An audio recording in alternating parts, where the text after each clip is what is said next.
Hey there guys, I am the Six Machine and welcome back to another Warhammer video. The time of Khorne is upon us, so I trust you have had your cornflakes this morning because there is some very exciting news in today's preview. With the new codex edging ever closer, Warcom have decided to show off a few of the new rules that the forces of the Blood God will be bringing to the battlefields of 9th edition, and first out of the block is the brand new updated profile for the lovable Flesh Hounds. These good boys have had an almighty boost, sporting not only an extra 2 inches of movement to help them chase down their prey, but they now also swing, or bite I guess, at strength 5 instead of strength 4, and they have 3 attacks instead of 2. So they now hit more, hit harder, and they will reach combat even quicker.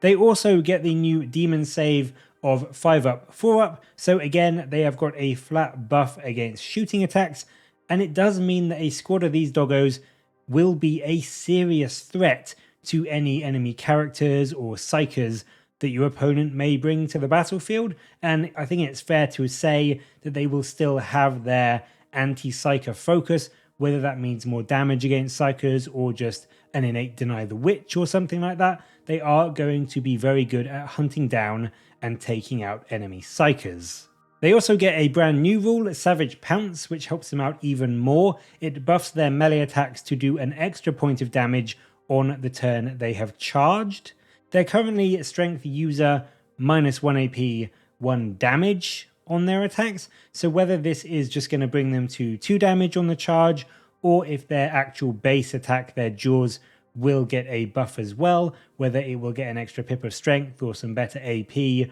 or just go to 2 damage base so that this rule will bring them to 3 damage. I don't know, but I think even if their base attack stays the same, it does mean that a squad of 5 of these with this rule will be putting out 15 strength 5 attacks at -1 AP and outright killing 2 wound infantry with their 2 damage on the charge, so they can definitely still do a good bit of work with everything that is in this boosted profile. We also get to see some changes and buffs for the mighty Skulltaker himself. His Skulls for Khorne rule still gives him reroll hits and wounds against enemy characters like it does now, so again he is going to be really good at hunting down enemy HQs, but in addition to that, it now also gives you a stacking buff to his Herald of Khorne and his Lord of Decapitations rule. And what that does, the Lord of Decapitations, is that it gives you a bonus to hit for friendly Bloodletter core units. This has admittedly taken a very slight nerf. It's dropped to a 6-inch base aura from the 8 inches that it currently is,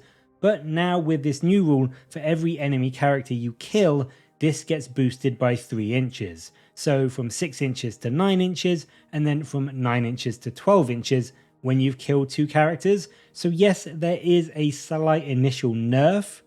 but when the Skulltaker has done what he does best and killed a few enemy characters, this gives him a really good 12-inch aura of not only +1 to hit for all your Bloodletter cores, but also his Herald of Khorne rule, which will, presumably if it stays the same to the way it is now, give you +1 strength on the charge. So it's going to be a huge aura, which is really going to be a big force multiplier for all of your Bloodletters. Finally, they show off an updated stratagem, Frenetic Bloodlust, and this has changed quite a lot, and I think in a way that a lot of people are going to be very unhappy about, if I'm being honest. It used to let you, for 3 command points, fight again with your Bloodletters at the end of the phase. This is gone, and to be fair, it could almost be expected. A lot of the fight twice mechanics in the game have been removed or at least reimagined throughout 9th edition, so I don't think it's a huge surprise